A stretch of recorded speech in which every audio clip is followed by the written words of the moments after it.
جیسا کہ میں نے عرض کیا تھا، سورہ بقرہ کے پہلے 4 رکوع نہایت اہم ہیں، نہایت جامع ہیں۔ پہلے 2 رکوعوں میں 3 قسم کے انسانوں کی وضاحت کی گئی، 3 قسم کے کردار کے نقشے کھینچ دیے گئے۔ تیسرے رکوع میں قرآن مجید کی دعوت کا خلاصہ آ گیا، توحید فی العقیدہ، توحید فی العمل، یعنی عبادت اللہ کی، ایمان بالرسالت، قرآن مجید کو منزل من اللہ کلام ماننا۔ اس میں اگر شک ہے تو جو بھی چیلنج تھا، اگر واقعتاً تمہیں شک ہے، حقیقت میں شک نہیں ہے، لیکن جیسا کہ تم کہہ رہے ہو کہ تمہیں شک ہے تو کوشش کرو اس کے مقابلے کی ایک صورت بنانا۔ پھر آخرت، جنت اور دوزخ، ان دونوں کا تذکرہ ہو گیا۔ پھر ایک خاص مسئلہ جو قرآن مجید کے اسلوب پر اعتراض کی شکل میں آیا کہ اس میں مچھر جیسی حقیر شے کا بھی تذکرہ ہے، اس کی حکمت بیان کر دی گئی کہ تشبیہ اور تمثیل میں ظاہر بات ہے کہ ممثل لہو اور ممثل بہی میں مناسبت چاہیے۔ جس چیز کے لیے تمثیل بیان کی جا رہی ہے، جس شے سے تمثیل بیان کی جا رہی ہے، ان میں مناسبت ہونی چاہیے، اس میں عظیم یا حقیر کا کوئی سوال نہیں۔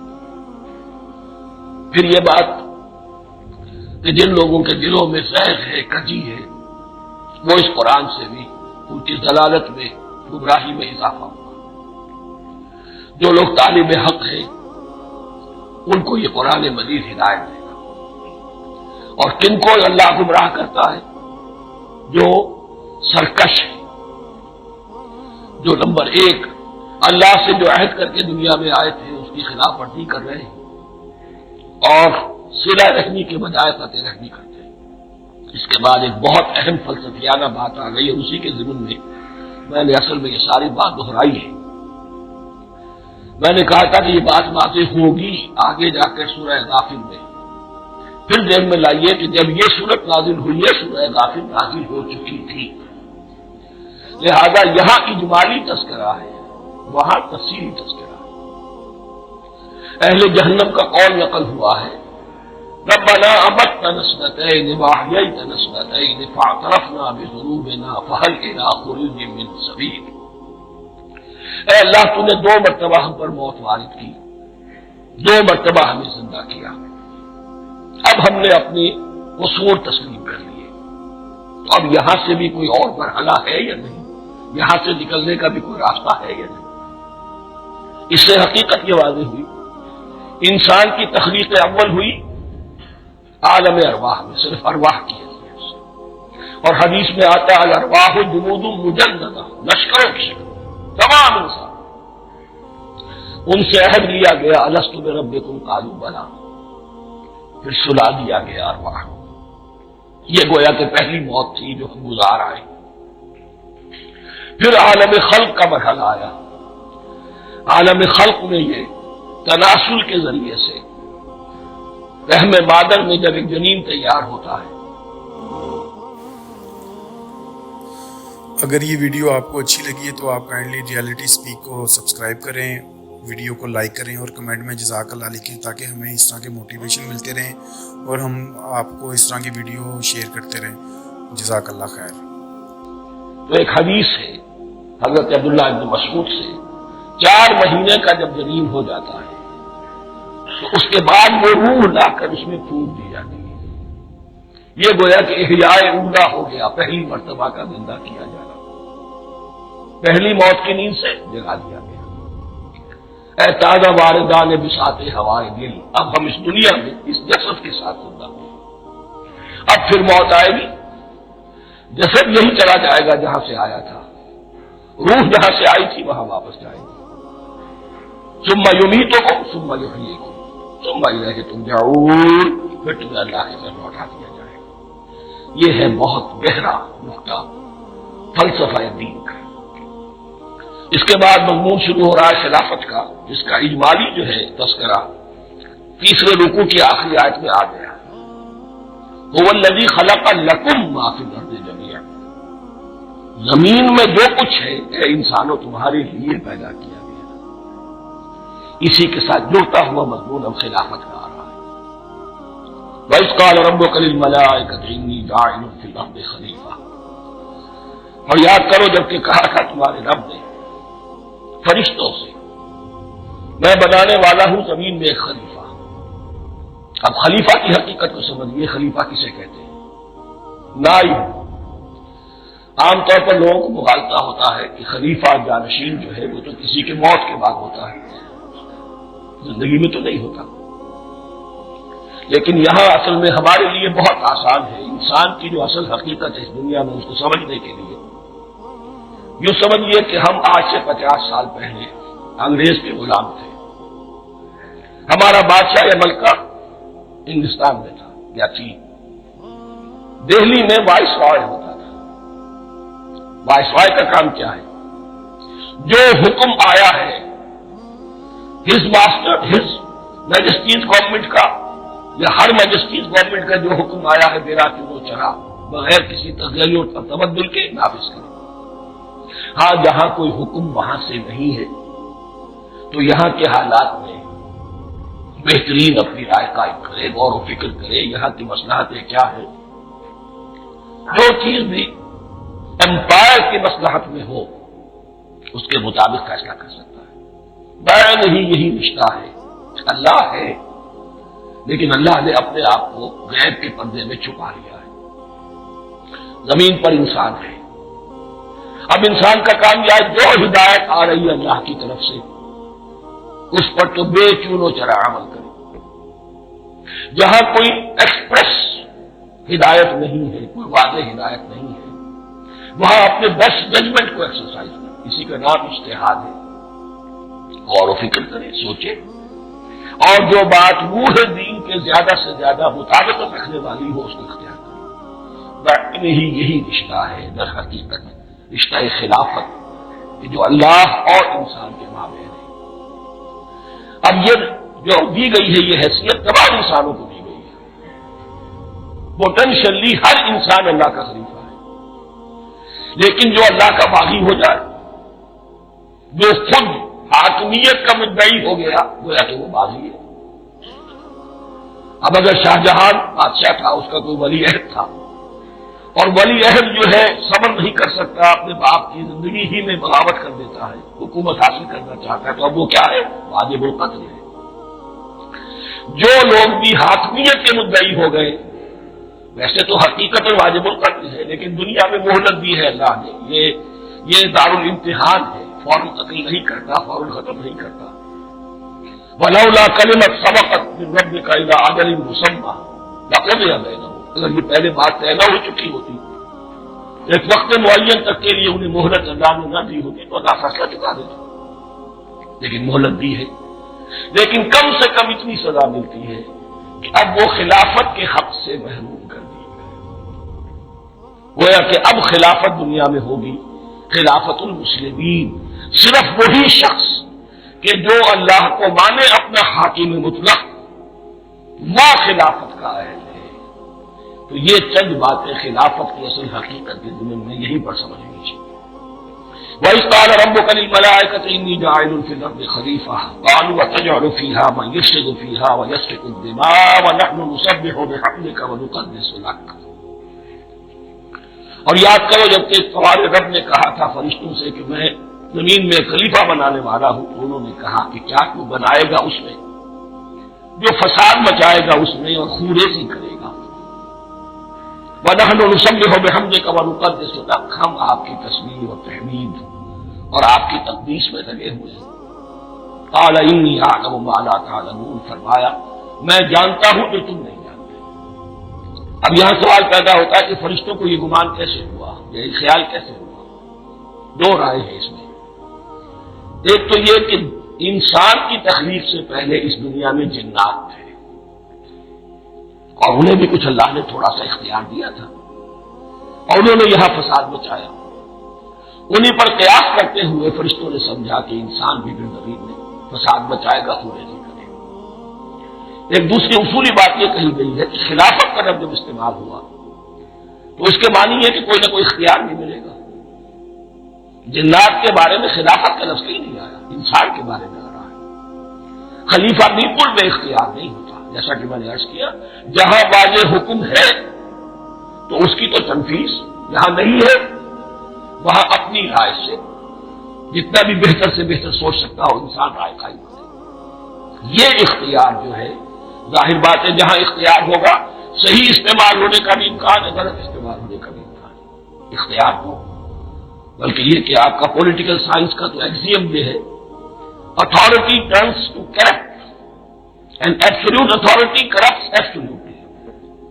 تو ٹینڈنسی کرپشن کی ہوتی ہے اختیار کے اندر، اس بنا پر انہوں نے قیاس کیا کہ اس میں فساد ہوگا، خوریزی ہوگی۔ اللہ تعالیٰ نے فرمایا اپنی حکمتوں سے میں خود واقف ہوں، میں کیوں بنا رہا ہوں یہ میں جانتا ہوں، تم نہیں جانتے۔ وَعَلَّمَ آدَمَ الْأَسْمَاءَ كُلَّهَا، اور اللہ نے سکھا دیے آدم کو تمام کے تمام نام۔ اب اس میں بھی ایک رائے تو یہ ہے بلکہ اس میں تقریباً اجماع ہے مفسرین کا کہ اس سے مراد ہے تمام اشیاء کے نام، اور تمام اشیاء کے نام سے مراد ہے ان کی حقیقت کا علم۔ ہیومن نالج جو ہے اگر آپ اس کا تجزیہ کریں گے تو وہ یہی ہے کہ انسان ایک چیز کو پہچانتا ہے تو اس کے لیے ایک نام رکھتا ہے یا کوئی ٹرم اس کے لیے قائم کرتا ہے، اس نام یا ٹرم اور اس کے حوالے سے، اصطلاح کے حوالے سے بہت سے حقائق کو اپنے ذہن کے اندر محفوظ کرتا ہے۔ تو گویا کہ ان علمہ آدم الاسماء کلھا تمام نام سکھا دیے کل مادی کائنات کے اندر جو کچھ وجود میں آنے والا تھا، ان سب کی حقیقت سے پوٹینشلی حضرت آدم کو آگاہ کر دیا۔ یہ پوٹینشل علم ہے، ہیومن نالج، جو ایکوائرڈ نالج ہے، جو انسان کو سم اور بسم اور اپنے اس دماغ کے کمپیوٹر کے ذریعے سے حاصل ہوتا ہے۔ ایک ہے ریویلڈ نالج جو اللہ وحی کے ذریعے سے بھیجتا ہے، ایک ہے ایکوائرڈ نالج انسان خود علم حاصل کرتا ہے، اس نے آنکھوں سے دیکھا، کان سے سنا، نتیجہ نکالا اور اس کمپیوٹر نے اس کو پروسیس کیا، اس نتیجے کو کہیں میموری کے اندر اسٹور کر لیا۔ یہ کمپیوٹر ہے بہت بڑا۔ پھر کچھ اور دیکھا، کچھ اور سنا، کچھ چھو کر معلوم ہوا، کچھ چکھ کر معلوم ہوا، کچھ سون کر معلوم ہوا، کوئی اور نتیجہ نکلا، اسے وہ پاس میموری کے ساتھ اس کو ٹیلی کیا اور نتیجہ نکالا۔ اس طرح رفتہ رفتہ ان السمع والبصر والفؤاد کل اولئک کان عنہ مسئولا، یہ ایکوائرڈ نالج تین چیزوں سے انسان کو حاصل ہو رہا ہے، سماعت، بصارت اور عقل، جو فائدہ اخذ کرتی ہے، جو اس کو پروسیس کرتی ہے، اس تمام جو سینس ڈیٹا اس کو مہیا ہوتا ہے سینس آرگنز کے ذریعے سے۔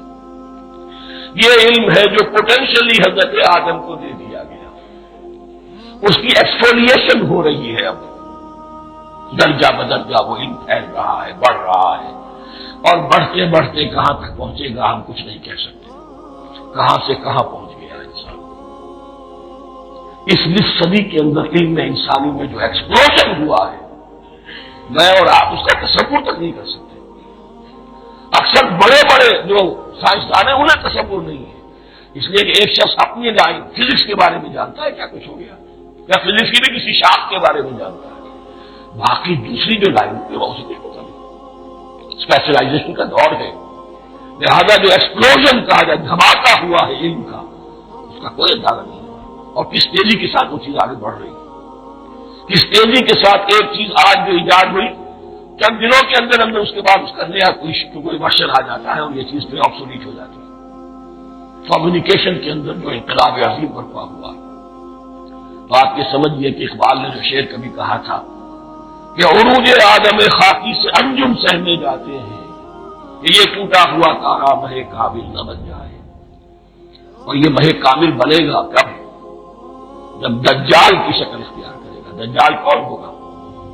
جو ان تمام قواعد طبیعہ کے اوپر قابو پا لے گا، جب چاہے گا جہاں چاہے گا بارش برسائے گا، رزق کے تمام خزانے اپنے ہاتھ میں لے لے گا، جو اس کے اوپر ایمان لائے گا اسی کو ملے گا، کسی اور کو نہیں ملے گا، اس کی آواز پوری دنیا میں سنائی دے گی،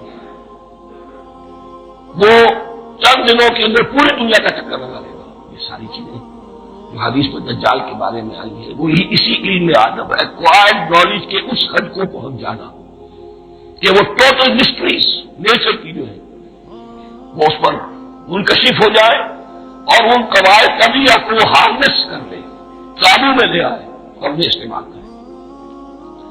کبھی جب ہمارے کسی بہت 200-300ویں کوئی پیڑھی میں کوئی ہمارے جد امجد ہوں گے جنہوں نے کوئی چٹان دیکھی کہ گری، پتھر پر پتھر ٹکرایا تو آگ اس میں سے شعلہ نکلا، اس کا یہ مشاہدہ کافی ہو گیا آگ پیدا کرنے کے لیے، پتھروں کو ٹکراؤ آگ پیدا کرنے کے لیے۔ یہ اس دور کی سب سے بڑی ایجاد تھی، آگ، انرجی۔ اب وہ انرجی کہاں سے کہاں پہنچی، وہ آگ نے بھاپ کی شکل اختیار کی، پھر ہم نے بجلی ایجاد کی، اور کب کیا ہے ایٹمک انرجی ہے، اور ڈبل کیا کیا ہے، بتاؤ آج۔ ان تمام چیزوں کا تعلق ہے خلافت عرضی کے ساتھ۔ لہذا فرشتوں کو جو بتایا گیا وہ یہ ہے کہ آدم کو علم دیا جا رہا ہے، صرف اختیار ہی نہیں دیا جا رہا، علم دیا جا رہا ہے۔ وَعَلَّمَ آدَمَ الْأَسْمَاءَ كُلَّهَا ثُمَّ عَرَضَهُمْ عَلَى الْمَلَائِكَةِ، پھر ان تمام اشیاء کو پیش کیا فرشتوں کے سامنے۔ فَقَالَ أَنبِئُونِي بِأَسْمَاءِ هَؤُلَاءِ، اور فرمایا کہ مجھے بتاؤ ان چیزوں کے نام، ان کنتم صادقین، اگر تم سچے ہو۔ قالوا سبحانك لا علم لنا الا ما علمتنا، انہوں نے کہا پروردگار تو پاک ہے ہر نقص سے، ہر عیب سے، ہر ذوف سے، ہر احتیاج سے، مبرہ ہے، منزہ ہے، اعلیٰ ہے، عرفہ ہے۔ لا علم لنا الا ما علمتنا، ہمیں کوئی علم حاصل نہیں سوائے اس کے جو تو نے ہمیں سکھا دیا ہے۔ اس کی تعبیر یہی بہتر معلوم ہوتی ہے کہ ملائکہ کی حیثیت در حقیقت اس کائناتی جو حکومت ہے اللہ کی آفاقی حکومت، اس کے کارندوں کی ہے، یا اس کے سول سرونٹس ہیں، تو ہر ایک کو صرف اس کے شعبے کے متعلق علم دیا گیا ہے، علم جامع نہیں، تمام چیزوں کا علم یہ معلوم کرنے کی استعداد ان کے پاس نہیں ہے۔ کوئی فرشتہ فرض کیجئے بارش کے اوپر معمور ہے، کوئی پہاڑوں پر معمور ہے، جس کا ذکر سیرت میں آتا ہے کہ جب طائف میں حضور پر پتھراؤ ہوا ہے تو اس کے بعد ایک فرشتہ حاضر ہوا ہے کہ میں ملک الجبال ہوں، اللہ نے مجھے پہاڑوں پر معمور کیا ہوا ہے، آپ اگر فرمائیں تو جن لوگوں نے آپ کو ستایا ہے، یہ جو طائف جن دو پہاڑوں کے درمیان یہ وادی ہے، ان کو آپس میں ٹکرا دو کہ یہ پس کر اور سرما بن جائے۔ آپ نے فرمایا نہیں، کیا عجب، اللہ تعالیٰ ان کی اگلی نسلوں کو ہدایت دے دے۔ تو فرشتے ہیں، کوئی پہاڑوں پر معمور ہے، کوئی کسی خدمت پر معمور ہے، ان کو علم دیا گیا ہے صرف انہی کی اپنی جو بھی فرائض منصبی ہے ان کے شعبے سے متعلق، کل نہیں۔ جامعیت جو ہے علم کی وہ ہے کہ جو حضرت آدم علیہ السلام کو پوٹینشلی دے دی گئی، اور جو اب بڑھتے بڑھتے ایک بہت نرابر درخت بن چکا ہے۔ سبحانک لا علم لنا الا ما علمتنا انک انت العلیم الحکیم، یقیناً آپ ہی کی ذات ہے جو کل کے کل علم کی حامی ہے، اور جس کے اوپر حکمت بھی، جس کی حکمت بھی کامل ہے، باقی تو ہر مخلوق میں سے ہر ایک کا علم ناقص رہے گا۔ العلیم، کل علم کا جاننے والا تو تو ہی ہے، الحکیم، کل حکمت وہ تو تیرے ہی پاس ہے۔ قال یا آدم انبئہم باسمائہم، اللہ نے فرمایا کہ آدم ان کو بتاؤ ان کے نام۔ فلما انباہم باسمائہم، تو جب انہوں نے بتا دیے ان کو، فرشتوں کو ان کے نام، قال علم اقل لکم انی اعلم غیب السماوات والارض، تو اللہ نے فرمایا کہ میں نے کہا نہیں تھا کہ میں جانتا ہوں آسمانوں اور زمین کی تمام غائب چیزوں کو جو تمہاری نگاہوں سے بھی اوجھل ہے، غیب، میں ہر شے کا جاننے والا ہوں۔ وَأَعْلَمُ مَا تُبْدُونَ وَمَا كُنتُمْ تَكْتُمُونَ، اور میں جانتا ہوں جو کچھ تم ظاہر کر رہے تھے، جو کچھ تم چھپا رہے تھے۔ چھپانے میں محسوس ہوتا ہے کہ ان کی خواہش یہ تھی کہ خلافت ہمیں ملے، ہم خدام ادب ہیں، ہر وقت تسبیح و تحمید اور تقدیس میں مصروف ہیں، جو حکم ملتا ہے بجا لاتے ہیں، تو یہ خلافت کسی اور مخلوق کو کیوں ملے۔ یہاں صرف یہ اور بتا دوں کہ یہ چونکہ اب ایک تیسری مخلوق کا ذکر بھی بعد میں آئے گا، 3 صاحب تشخص مخلوقات ہیں اللہ کی، صاحب تشخص، صاحب شعور، جن میں میں کا شعور ہے، انا، میں۔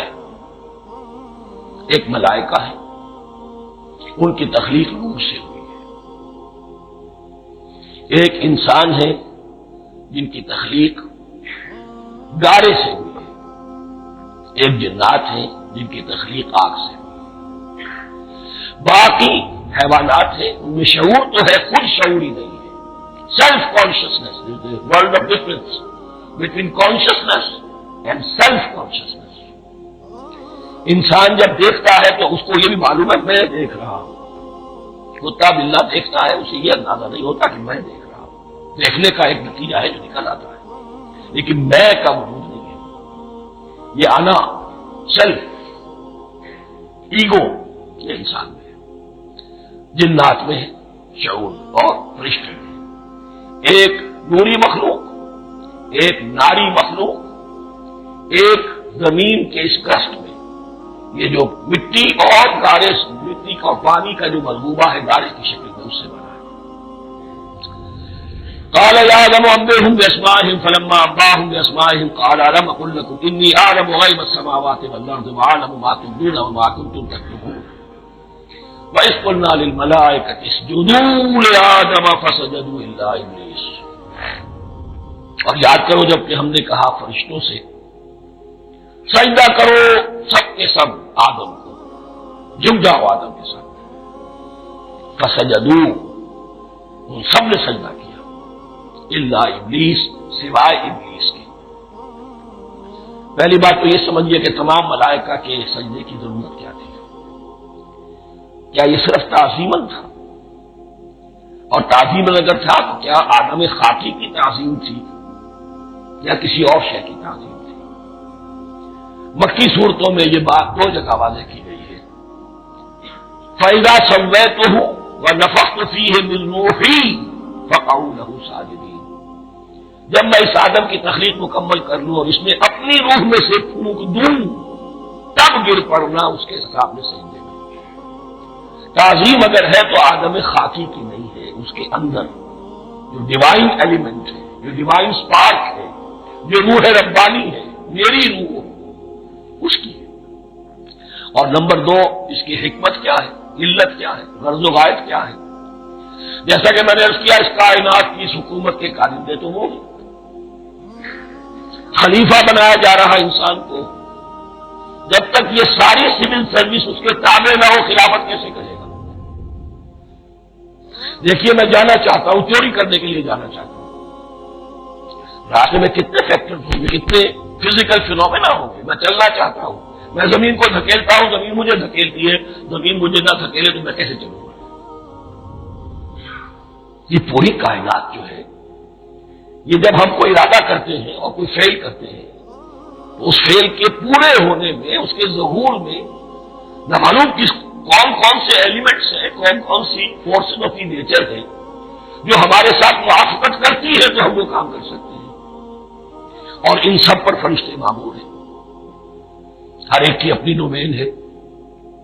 اگر وہ تابع نہ ہو تو خلافت کی کوئی معنی نہیں. خلافت دی گئی ہے، یہ ادھر جانا چاہتا ہے جانے دو، یہ نماز کے لیے مسجد میں جانا چاہتا ہے جانے دو، یہ چوری کے لیے نکلا ہے نکلنے دو. اس لیے کہ اس کو جو اختیار دیا گیا ہے اس کے اختیار کے استعمال میں یہ تمام جو قوتیں ہیں وہ اس کے ساتھ موافقت کرتی ہیں.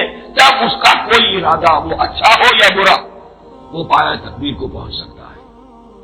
یہ گویا کہ سبارڈینیشن اس کے لیے سمبل سے تمام فرشتوں کو جھکا دیا گیا.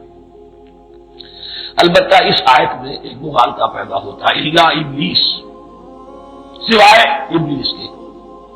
مغالطہ یہ پیدا ہوتا ہے کہ شاید وہ بھی فرشتہ تھا، اس لیے کہ حکم تو فرشتوں کو دیا گیا تھا. پھر نوٹ کیجئے اس سے پہلے، بہت پہلے سورہ کہف نازل ہو چکی ہے اور سورہ کہف میں فرما دیا گیا ہے کان من الجن ففسق عن امر ربہ. وہ جن تھا پس اس نے سرکشی کی اپنے رب کے حکم سے. فرشتے کی شان یہ نہیں ہے، وہ اللہ کے کسی حکم کی سرتابی نہیں کرتا. لا یعصون اللہ ما امرہم ویفعلون ما یؤمرون. وہ اللہ کے کسی حکم کی نافرمانی نہیں کرتے اور جو حکم ملتا ہے بجا لاتے. یہ جنات کے اندر اختیار تھا، جیسے اختیار انسانوں کو دیا گیا ہے. جنات میں نیک بھی ہے بد بھی ہے، اعلیٰ بھی ہے ادنا بھی ہے جیسے انسانوں میں. لیکن یہ عزازیل جو جن تھا علم اور عبادت دونوں کے اعتبار سے بہت بلند ہو گیا تھا، اور یہ فرشتوں کا یوں سمجھیے کہ ہم نشیں فرشتوں کے ساتھ اس طور سے شامل ہو. جیسے بہت سے انسان بھی اگر اپنی بندگی میں، زہد میں، عبادت میں، نیکی میں ترقی کرے تو ان کا ملائے اعلیٰ کے ساتھ، عالم ارواح کے ساتھ، عالم ملائکہ کے ساتھ ایک رابطہ قائم ہوتا ہے. اسی طریقے سے وہ جو عزازیل تھا جن ہونے کے باوجود اپنی نیکی، عبادت، پارسائی اور اپنے علم میں فرشتوں سے بہت آگے تھا. اس لیے معلم الملکوت کی شکل اختیار کر چکا تھا. اس کو اپنی زور تھا. یہ بات جیسا کہ میں نے عرض کیا 7 مرتبہ قرآن میں یہ بات آئی ہے قصہ ابلیس و آدم کہ فرشتوں کو حکم ہوا کہ سجدہ کرو، سب جھک گئے، ابلیس نے سجدے سے انکار کر دیا 7 مرتبہ. یہ 7ویں مرتبہ ہے جو ہم پڑھ رہے ہیں. مصحف میں پہلی مرتبہ آ رہا ہے، ترتیب نزول میں 7ویں مرتبہ آ رہا ہے. یہ آدم و ابلیس کا قصہ اس سے آگے سورہ اعراف میں آئے گا، پھر سورہ ہجر میں آئے گا، سورہ بنی اسرائیل میں آئے گا، سورہ کہف میں آئے گا، سورہ طٰہٰ میں آئے گا، سورہ صاد میں آئے گا. 6 مرتبہ مکی قرآن میں، 1 مرتبہ یہاں. تو یہاں اشارہ نہیں کیا اس لیے مغالطہ ہو سکتا ہے. لیکن یہ کہ سورہ کہف میں آپ کو بتا چکا ہوں کان من الجن ففسق عن امر ربہ، اس نے اپنے رب کے حکم سے سرکاری کی. نام اس کا عزازیل تھا. ابلیس اس کا صفاتی نام ہے اب، اس لیے کہ اب لسیبلسوں کے معنی ہوتے ہیں مایوس ہو جانا. یہ اللہ کی رحمت سے بالکل مایوس ہے، اور مایوس جو ہو جائے وہ شیطان ہو جاتا ہے. اب میرا تو چھٹکارا نہیں ہے، جتنوں کو برباد کر سکوں کروں. میری تو آخرت خراب ہو چکی ہے، جتنوں کو اپنے ساتھ ہم کو ڈوبے ہیں سلام تم کو بھی لے ڈوبیں گے. اب وہ شیطان اس معنی میں کہ انسان کی عداوت اس کی گھٹی میں پڑ گئی. اس نے اللہ سے پھر اجازت دی کہ مجھے مہلت دے دے، یوم یبعثون، قیامت تک کے دن کے لیے، تو میں ثابت کر دوں گا کہ یہ آدم اس رتبے کا حقدار نہ تھا، مستحق نہ تھا جو اسے دیا گیا. انا خیر منہ، میں اس سے بہتر ہوں. خلقتنی من نار وخلقتہ من طین، تو نے مجھے آگ سے بنایا، اسے گارے سے بنایا. لیکن یہ تکبر ہے در حقیقت جس نے اسے راہ درگاہ حق کر دیا. وَإِذْ قُلْنَا لِلْمَلَائِكَةِ اسْجُدُوا لِآدَمَ فَسَجَدُوا إِلَّا إِبْلِيسَ أَبَىٰ وَاسْتَكْبَرَ. ابا، اس نے انکار کیا، واستکبر، اور تکبر کیا، استکبار کیا. وَكَانَ مِنَ الْكَافِرِينَ. کانا عربی زبان میں 2 طرح کا ہوتا ہے، تامہ، ناقصہ. ایک معنی یہ ہو سکتے ہیں کہ ہو گیا، اب اپنے اس استکبار اور انکار کی وجہ سے کانا من الکافرین، وہ کافروں میں سے ہو گیا. ایک کانا تامہ ہوتا تھا ہی کافروں میں سے، یعنی اس کے اندر سرکشی چھپی ہوئی تھی اب ظاہر ہو گئی. یہ معاملہ ہوتا ہے، کسی شخص کی بدنیت تھی، اس کے اوپر پردے پڑے رہتے ہیں نیکی کے، زہد کے، کسی خاص وقت میں آ کر وہ ننگا ہو جاتا ہے، اور جو اس کے اندر تھا اصل اس کی حقیقت وہ سامنے آ جاتا ہے. اس کا امکان ہے. تو دونوں معنی اس کے ہو سکتے ہیں. وَقُلْنَا يَا آدَمُ اسْكُنْ أَنْتَ وَزَوْجُكَ الْجَنَّةَ، اور ہم نے کہا کہ اے آدم رہو تم اور تمہاری بیوی جنت میں. اب یہ جنت کون سی ہے؟ اکثر حضرات کے نام کے نزدیک یہ جنت کہیں آسمان ہی میں تھی، آسمان ہی میں حضرت آدم کی تخلیق ہوئی. البتہ یہ سب مانتے ہیں کہ ایک وہ جنت الفردوس جو ہے جس میں جانے کے بعد پھر واپس نکلنے کا کوئی امکان نہیں، یہ وہ جنت نہیں ہے جس میں کہ آخرت میں لوگوں کو جا کر داخل ہونا ہے. اس میں داخل ہونے والے کے نکلنے کا کوئی امکان نہیں. ایک رائے یہ بھی ہے، میرا رجحان اس رائے کی طرف ہے، تخلیق آدم اسی زمین پر ہوئی ہے. وہ جن مراحل سے گزری ہے تخلیق وہ ایک علیحدہ مسئلہ ہے. بایولوجی اور وحی دونوں اس پر متفق ہیں کہ مٹی سے کاف سے انسان بنا ہے، اس پر اتفاق ہے. قرآن کا بھی اور بایولوجی کا بھی، جدید علم حیوانات کا بھی، علم الحیات. سٹیجز کیا ہے اس میں اختلاف ہو سکتا ہے، اس کو چھوڑ دیجیے، اس وقت کا بحث نہیں. یہی کسی اونچے مقام پر کوئی سرسبز شاداب علاقہ تھا جہاں حضرت آدم کو رکھا گیا، جہاں ہر طرح کے میوے تھے، ہر شے، لا تظمأ فیہا ولا تضحیٰ، نہ اس میں بھوک لگے گی، نہ دھوپ تمہیں ستائے گی، ہر طرح کی چیز تمہیں فراہم ہے، وہاں رکھے گئے ہیں صرف ایک ڈیمانسٹریشن کے لیے کہ انہیں نظر آ جائے کہ شیطان میرا دشمن ہے، وہ مجھے بڑھلائے گا طرح طرح سے، میرے اندر وسوسہ اندازی کرے گا میرے اور میری اولاد کے، صرف ایک ڈیمانسٹریشن۔ اس کی مثال یوں سمجھیے کہ سلیکشن تو ہو گیا، CSP گریڈ میں کوئی شخص آ گیا ہے، لیکن اب وہ سول سروس اکیڈمی میں رکھا جا رہا ہے۔ تو یہ کوئی اکیڈمی ہو سکتا ہے اسی زمین پر، وہ صرف بتانا یہ تھا کہ تمہیں معلوم ہو جائے کہ شیطان تمہارا دشمن ہے۔ اس لیے کہ اس میں جو ایک لفظ حبوط کا آ رہا ہے، وہ حبوط صرف ایک ہی معنی میں نہیں ہوتا، دوسری معنی میں بھی ہے، اللہ عالم۔ یہ چیزیں پھر متشابہات میں رہیں گی، اس لیے ان کے بارے میں کوئی ایک رائے دوسری رائے، اس کے لیے ذہن سے عقل سے بات کر کے ایک یا دوسری رائے اختیار کر سکتے ہیں۔ وَقُلْنَا يَا آدَمُ اسْكُنْ أَنْتَ وَزَوْجُكَ الْجَنَّةَ، اور ہم نے کہا کہ رہو اے آدم، تم بھی اور تمہاری بیوی بھی باغ میں، اس باغ میں، الجنہ، اس باغ میں، گویا کہ اشارہ کیا جا رہا ہے۔ وَكُلَا مِنْهَا رَغَدًا حَيْثُ شِئْتُمَا، اور کھاؤ اس میں سے با فراغت جہاں سے چاہو، ہر طرح کا پھل ہے کھاؤ، وَلَا تَقْرَبَا هَٰذِهِ الشَّجَرَةَ، یہاں پہ اس درخت کا نام نہیں دیا گیا، اشارہ اس درخت کے قریب مت جانا، فَتَكُونَا مِنَ الظَّالِمِينَ، تو تم ظالموں میں سے ہو جاؤ گے، تم حد سے گزرنے والوں میں سے ہو جاؤ گے۔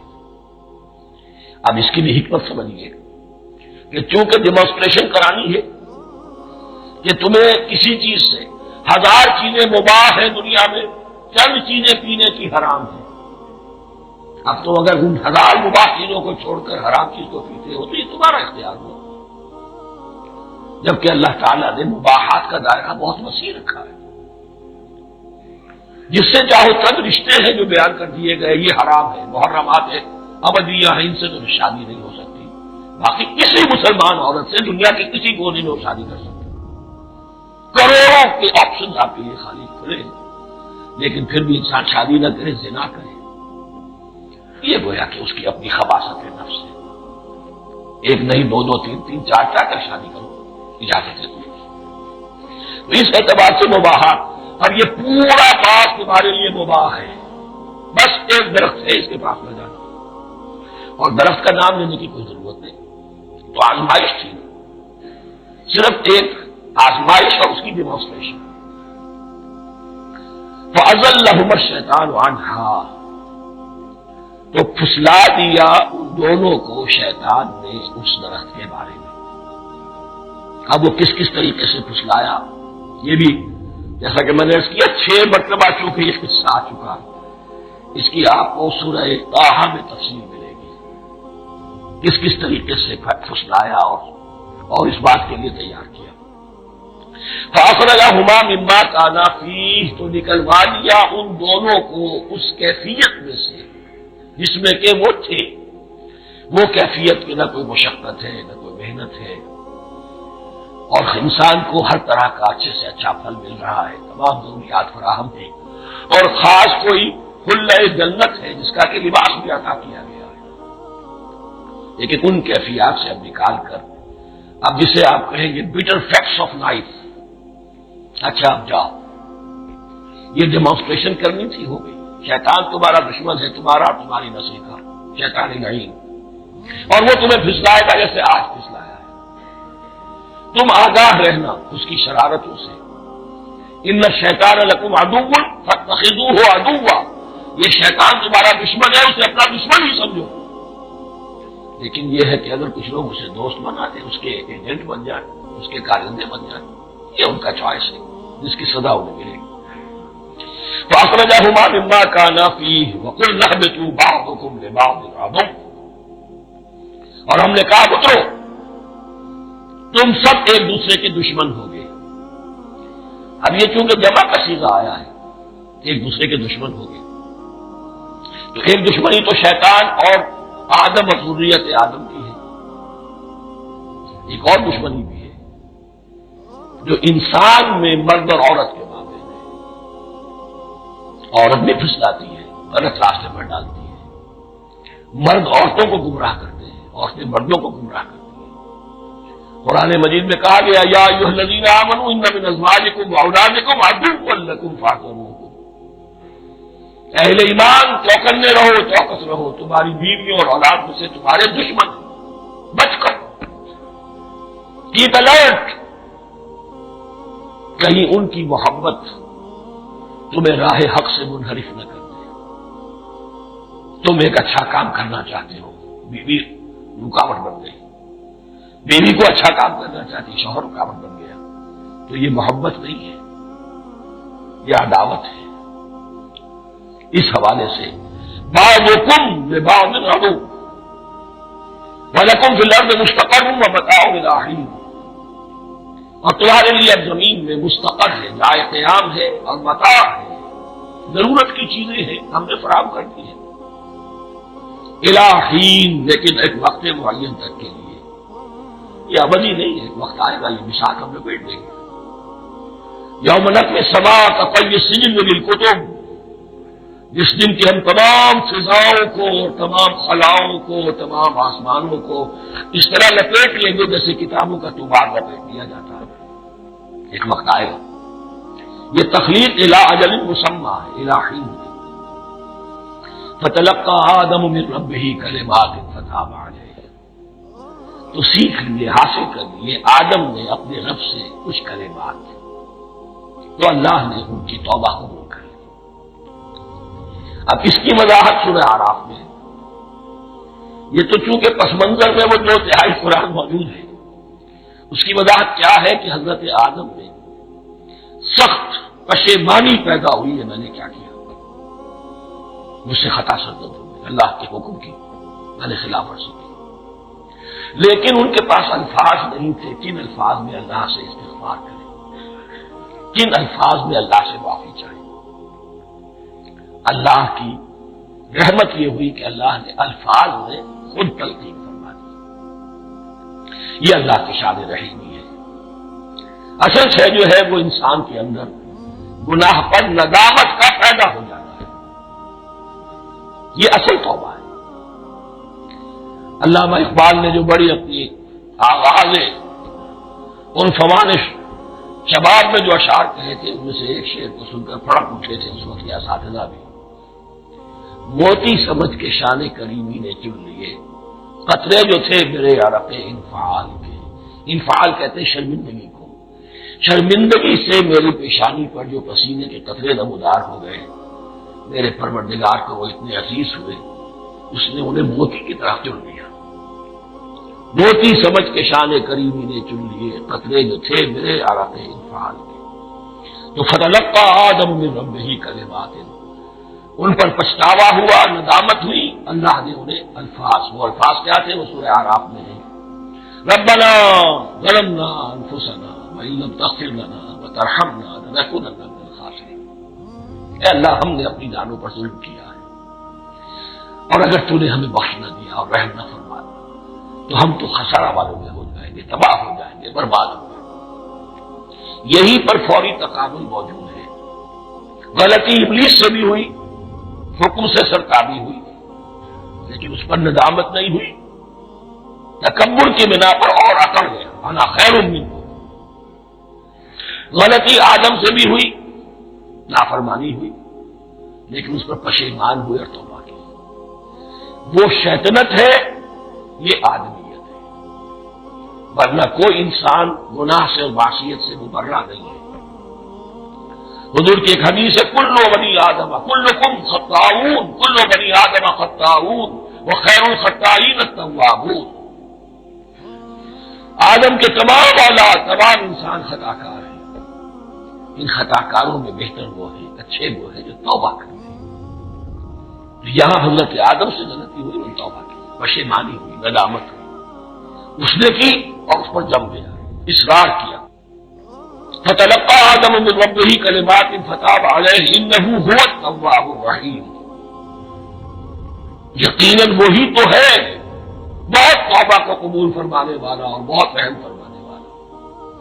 یہ نوٹ کیجئے گا، توبہ کا لفظ دونوں طرف سے آتا ہے، بندہ بھی تواب وخیر الخطائین التوابون، تواب بندے بھی ہو گئے، تواب اللہ بھی ہے۔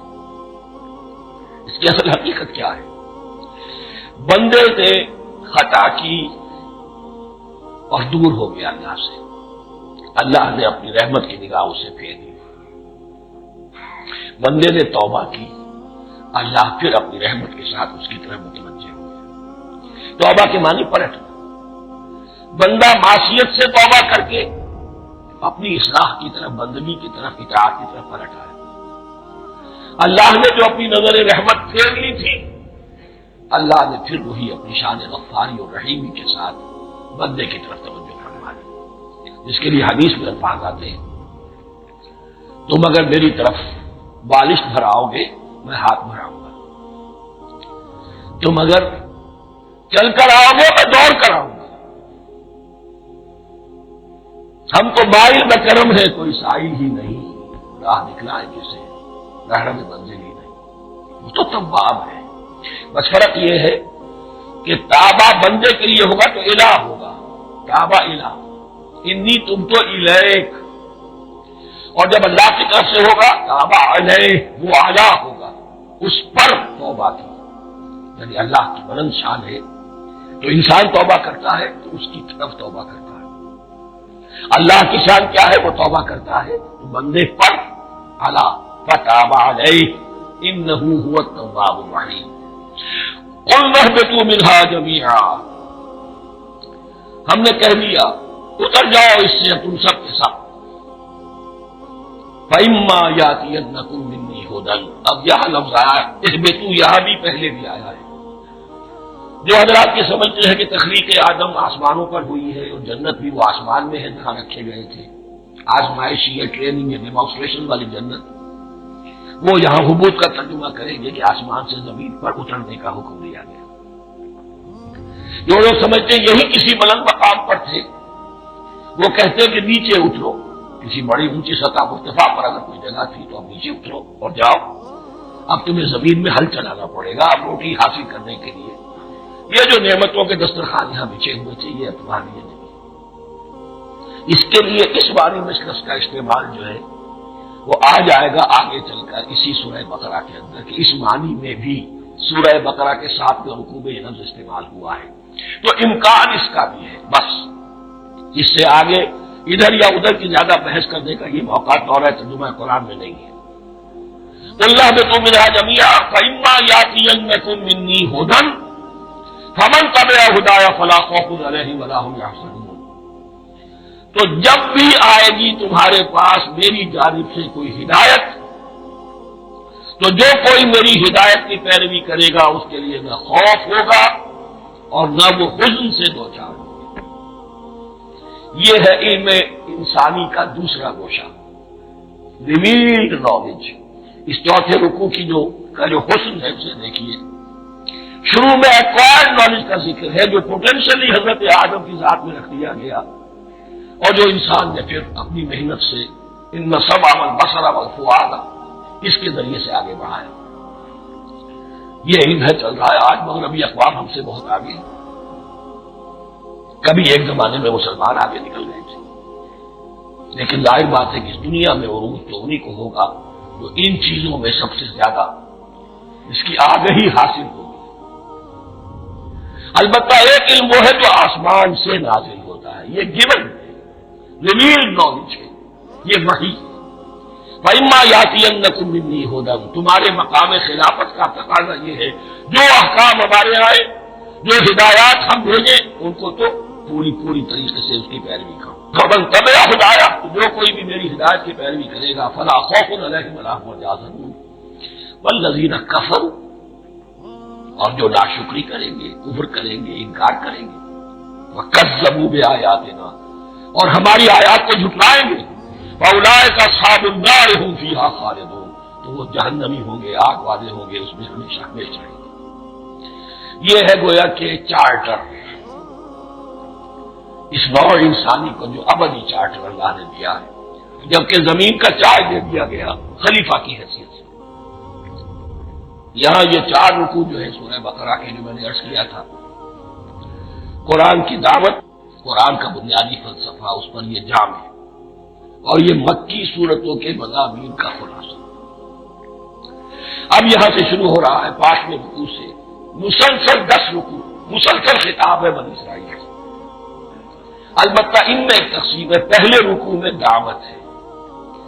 دعوت جب ہوتی ہے تو آمادہ کرنا، تشویق، ترغیب، دل جوئی، نرمی، یہ دعوت کے اجزاء لا ينفک ہے، اس کے بغیر دعوت مؤثر نہیں ہوتی۔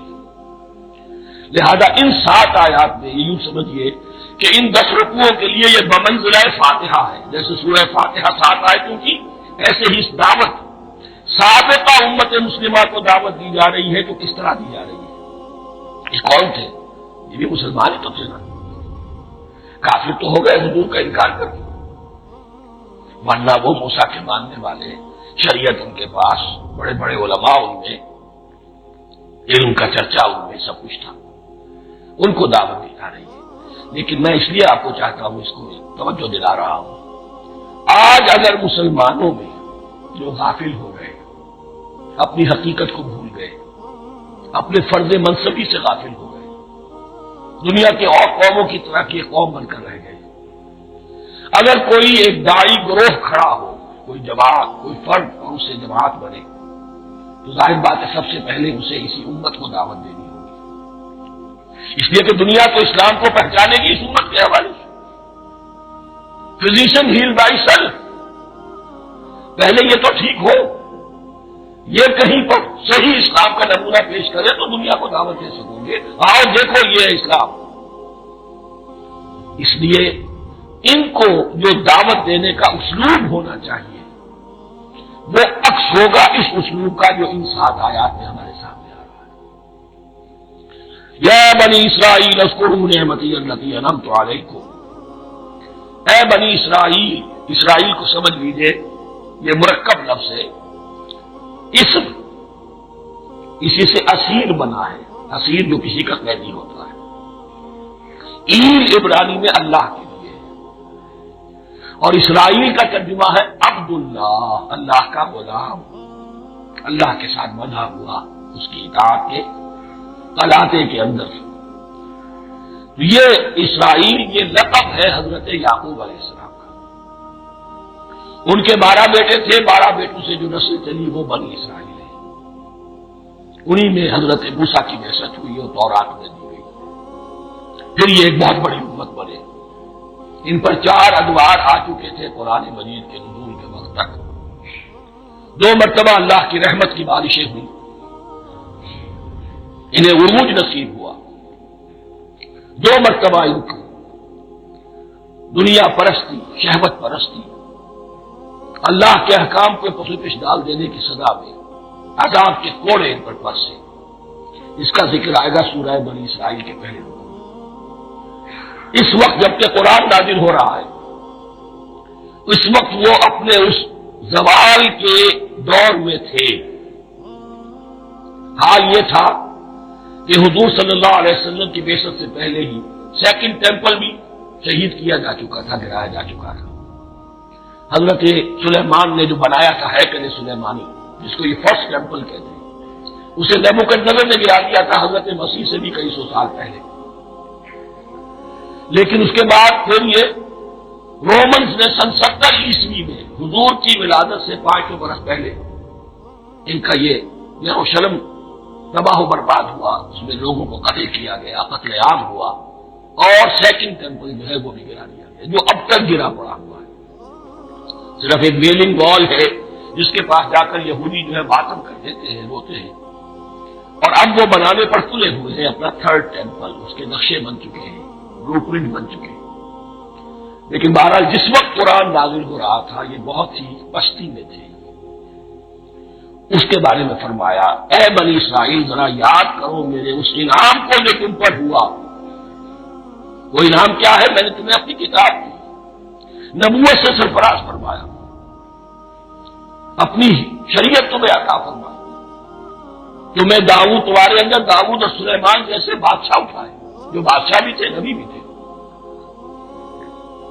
وَأَوْفُوا بِعَهْدِي، اور میرے وعدے کو پورا کرو تاکہ میں بھی اپنے وعدے کو پورا کروں۔ یہ وعدہ ہے جو کتاب استثناء جو ہے اولڈ ٹیسٹمنٹ کی، ڈیوٹرانومی، اس کے 18ویں باب کی آیت نمبر 18-19 میں حضرت موسیٰ سے خطاب کر کے اس میں اللہ نے الفاظ فرمائے، میں ان کے بھائیوں میں سے تیرے مانند ایک نبی برپا کروں گا اور اس کے منہ میں اپنا کلام ڈالوں گا اور وہ وہی کچھ بتائے گا جو میں اس سے کہوں گا۔ یہ گویا کہ حضرت موسیٰ علیہ السلام کی امت کو بتایا جا رہا تھا کہ نبی آخر الزماں آئیں گے اور تمہیں انہیں قبول کرنا ہے۔ قرآن مجید میں اس کا بڑا تفصیلی ذکر سورہ اعراف میں آئے گا انشاءاللہ، لیکن یہاں فرمایا اوفو بعہدی اوف بعہدکم، تم میرا عہد پیرا پورا کرو، میرے اس نبی کو تسلیم کرو، اس پر ایمان لاؤ، اس پر کی صدا پر لبیک کہو، تو میں تمہیں میرے انعام و اکرام اور بڑھتے چلے جائیں گے۔ وَإِيَّايَ فَارْهَبُونِ، اور صرف مجھ سے ڈرو۔ وَآمِنُوا بِمَا أَنزَلْتُ مُصَدِّقًا لِمَا مَعَكُمْ، اور ایمان لاؤ اس پر جو میں نے نازل کیا ہے، جو تمہارے پاس جو تورات ہے اس کی تصدیق کرتے ہوئے آیا ہے۔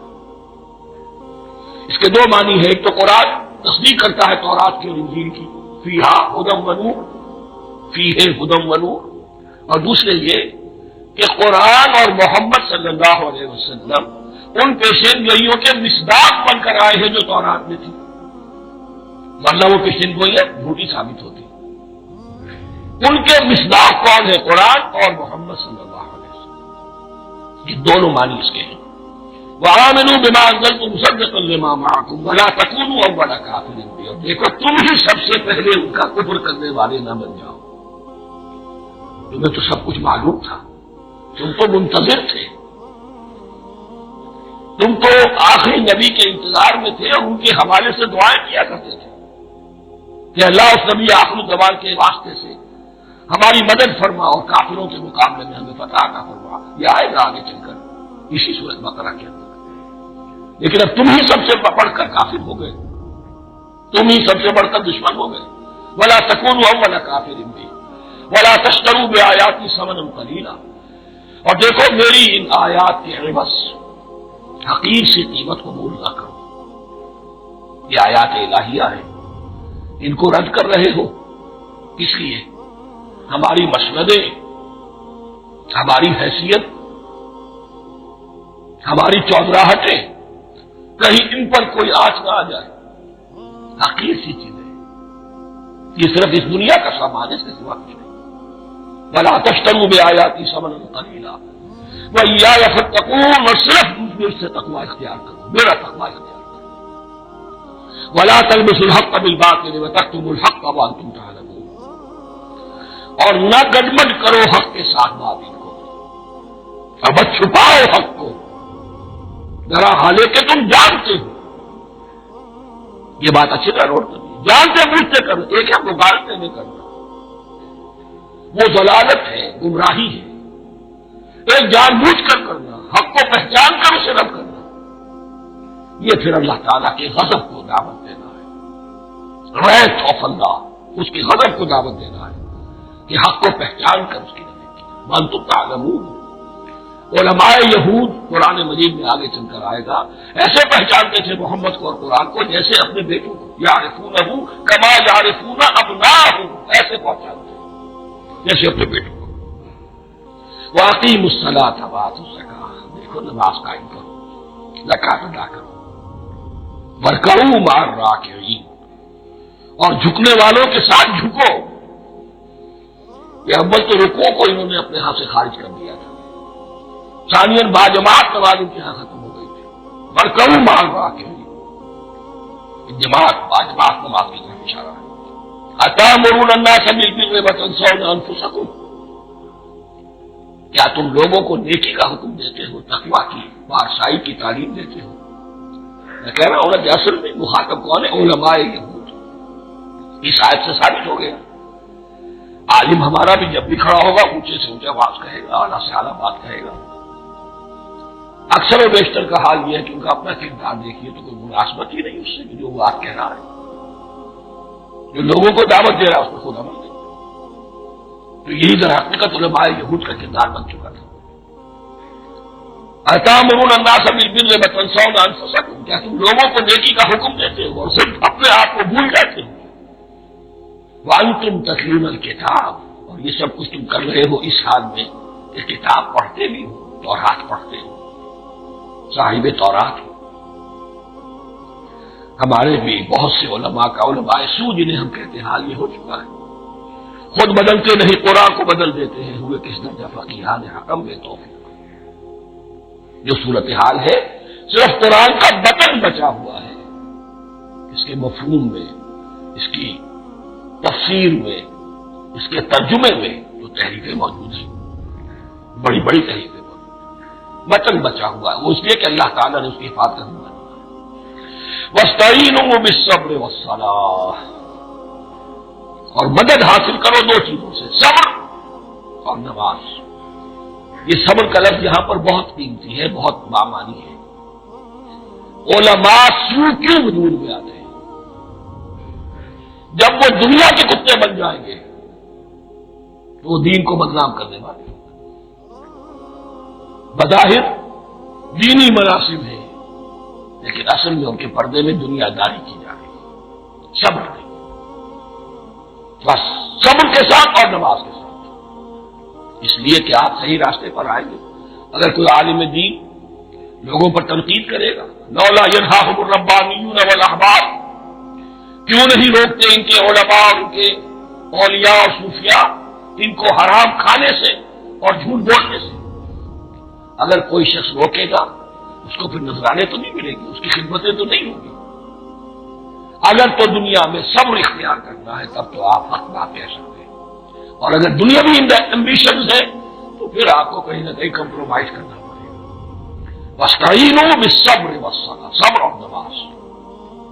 وَإِنَّهَا لَكَبِیرَةٌ، اور یقیناً یہ بہت بھاری شے ہے، بہت بھاری شے ہے۔ عام طور پر خیال یہ ہے کہ انہا کی ضمیر صرف صلاۃ کی طرف جاتی ہے، نماز بہت بھاری ہے۔ ایک رائے یہ ہے کہ نہیں، اس پورے طرز عمل کی طرف جا رہی ہے، یہ طرز عمل کہ خود صبر کرو، اس دنیا میں صبر کرو، دنیا اور دنیا کے متعلقات میں کم سے کم پر قانع ہو جاؤ، اور حق کا بول بالا کرنے کے لیے میدان میں آ جاؤ، یہ طرز عمل۔ اور اس میں پھر نماز، الصلاۃ وعباد الدین۔ وَإِنَّهَا لَكَبِیرَةٌ إِلَّا عَلَى الْخَاشِعِینَ، یہ یقیناً بہت بھاری چیز ہے، یہ روش، یہ رویہ بھی بہت بھاری اور نماز بھی بہت بھاری ہے، سوائے ان خشوع رکھنے والوں کے، ڈرنے والوں کے، جن کے دل جھک گئے ہیں اللہ کے سامنے۔